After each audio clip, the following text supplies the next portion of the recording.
গাইবান্ধার পলাশবাড়ির কোমরপুরে এশিয়ার বৃহত্তম দাবি করা রাধা গোবিন্দ মন্দির ১৭ কোটি টাকা ব্যয়ে বিশালাকার শিবমূর্তি এবং ২২ কোটি টাকার নানাবিধ প্রকল্প নির্মাণ নিয়ে খোদ সনাতন ধর্মাবলম্বীদের মনেই এখন দানা বাঁধছে গভীর উদ্বেগ ও সংশয়।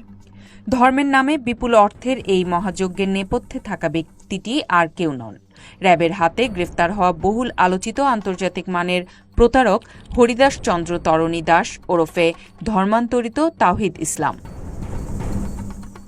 একসময় প্রধানমন্ত্রীর ভুয়া প্রোটোকল অফিসার সেজে শত মানুষের কোটি কোটি টাকা আত্মসাৎকারী এই প্রতারক জামিনে মুক্ত হয়ে কিভাবে প্রশাসনকে ম্যানেজ করে এমন বিশাল প্রকল্প গড়ে তুলছেন তা নিয়ে এখন জনমনে উঠছে নানা প্রশ্ন। অনুসন্ধানে জানা যায়, হরিদাস ষষ্ঠ শ্রেণীতে পড়ার সময় অবৈধ উপায়ে ভারতে গিয়ে এতিম সার্টিফিকেট দিয়ে পড়াশোনা ও ইলেকট্রনিক্সের প্রশিক্ষণ নেন।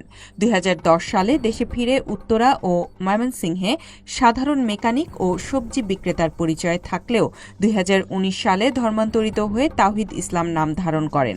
এরপরই শুরু হয় তার আসল রূপ।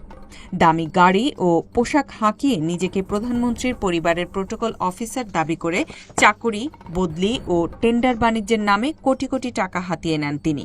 এমনকি ময়মনসিংহের ফুলবাড়িয়ায় Paris swimming pool entertainment park নামক রিসোর্ট বানিয়ে ভুয়া ও এডিটেড ছবি দেখিয়ে বিত্তশালীদের বিনিয়োগের ফাঁদে ফেলেন। র্যাবের হাতে ধরা পড়ার পর জামিনে বেরিয়েই হরিদাসের এই ভোল বদল নতুন বিতর্কের জন্ম দিয়েছে। একদিকে তিনি ভারতীয় নাগরিকত্বের ইতিহাসধারী, অন্যদিকে ধর্মান্তরিত মুসলিম। অথচ এখন তিনি রাতারাতি বনে গেছেন হিন্দু ধর্মের ত্রাণকর্তা ও গুরু ঠাকুর।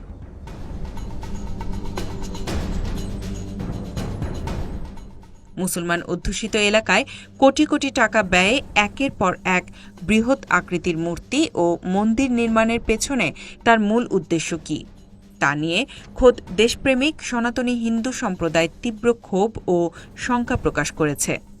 একজন চিহ্নিত প্রতারক সাধারণ হিন্দু সম্প্রদায়ের শান্তিময় জীবন নিয়ে ছিনিমিনি খেলুক তা তারা চান না। উত্তেজনা পরিহার করে দেশের সাম্প্রদায়িক সম্প্রীতি রক্ষা এবং এই প্রতারকের মুখোশ উন্মোচনে অনতিবিলম্বে তাকে আইনের আওতায় এনে কঠোর জিজ্ঞাসাবাদের দাবি জানিয়েছে সচেতন মহল। Z news, Dhaka.